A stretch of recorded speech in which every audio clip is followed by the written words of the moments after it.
les membres sont nés de nouveau. Ça, c'est un bonheur.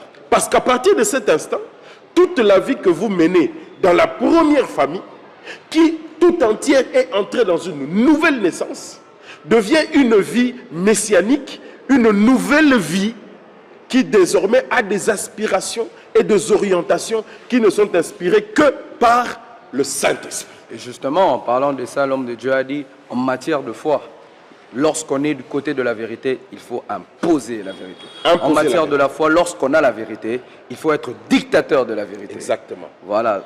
Et cela, je rejoins ça à ce que vous venez de dire. Dans le passage de Matthieu, que papa nous a lu tout à l'heure dans l'extrait que nous avons suivi, Matthieu, dans Matthieu 10, le verset 36e dit, « Et l'homme aura pour ennemi les gens de sa propre maison. » À partir de l'instant où un homme est né de nouveau, nous l'avons dit dans une des émissions d'ailleurs, à partir de l'instant où l'homme est né de nouveau, à partir de l'instant où le système de vie qu'il a devient totalement différent et diamétralement opposé à ce que la vie adamique lui a imposé. À partir de cet instant, tout ce que cet homme fait, tout ce que cet homme vit, les orientations qu'il donne à son parcours de la vie de tous les jours, devient tellement opposé à ce que sa famille lui a imposé, que cet homme devient un étranger dans cette famille. Oui, c'est tout à fait normal parce que lorsque tu as la vie de Dieu en toi, toi tu veux marcher dans la sanctification. Toi tu connais les principes et les valeurs bibliques, les principes de la vie de Dieu. Mais tu te croises avec quelqu'un de ta famille qui, pour lui, avoir plusieurs épouses par exemple n'est pas un problème. Mais toi, tu sais qu'avoir plusieurs épouses, c'est un problème. Ça constitue un péché. Et tu lui dis, mais tu ne peux pas avoir plusieurs épouses. Parce que, rappelez-vous, que le reverend Dr. Jean-Baptiste nous a dit que l'une des coutumes de Jésus, c'est l'enseignement. Alors, lorsque vous êtes en face, vous cohabitez avec une personne pour lui commettre la débauche, vivre dans l'impudicité, avoir plusieurs épouses et plusieurs enfants avec plusieurs femmes, ce n'est pas un problème. Et vous lui dites que cela constitue un péché. Et vous lui dites que vous le faites voir que vous ouvrez la porte aux démons.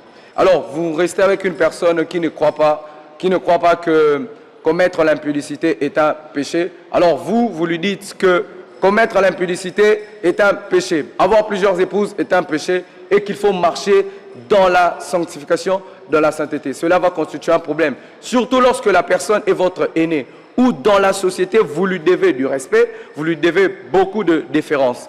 Cela va constituer un problème parce que vous, ayant Christ en vous, ayant la vie de Dieu en vous, vous devez enseigner et ne pas accepter que les gens vivent et marchent dans la débauche devant vous. Alors cela va constituer un problème.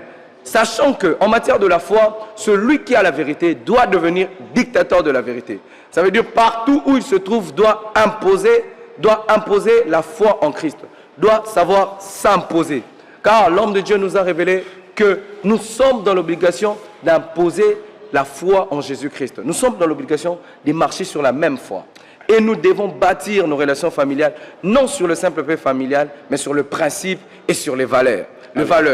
Et nous sommes également dans l'obligation de bâtir nos relations familiales sur la même foi, pour éviter des différends entre nous. Parce que je me retrouve face, par exemple, à un aîné dans la famille. Socialement, je suis obligé de le respecter. Je me retrouve face à un oncle, à un grand-père, qui croit que, voilà, vous pouvez avoir plusieurs épouses, vous pouvez écouter de la musique profane, par exemple, dans les fêtes. Vous pouvez faire certaines pratiques qui sont dans la coutume de nation. Parce que, rappelez-vous, Papa Kemo nous a dit que la coutume des nations a pour chef le serpent. Vous connaissant cela, étant révélé par le Saint-Esprit, vous voulez vous opposer. Vous n'acceptez pas cela. Et qu'est-ce qui se passe par la suite? On vous traite d'impoli, on vous traite de quelqu'un d'irrespectueux.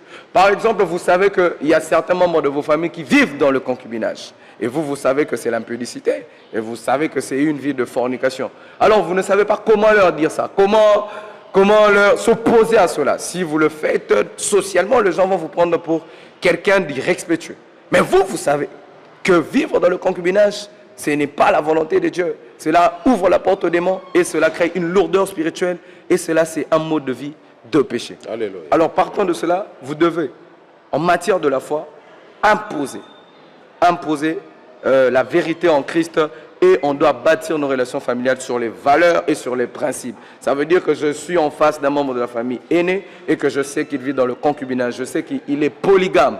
je sais qu'il vit dans l'impudicité, je dois être en mesure soit de m'imposer, soit de m'écarter.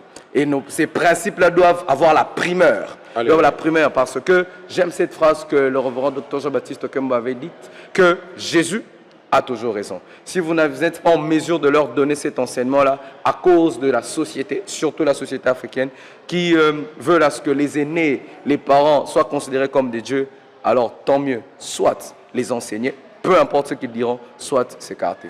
Voilà. Pour mieux asseoir ce que vient de dire notre bien-aimé le berger Obed, que nous appelons affectueusement le fils prodigieux de Papa Kembo, suivons notre papa dans cette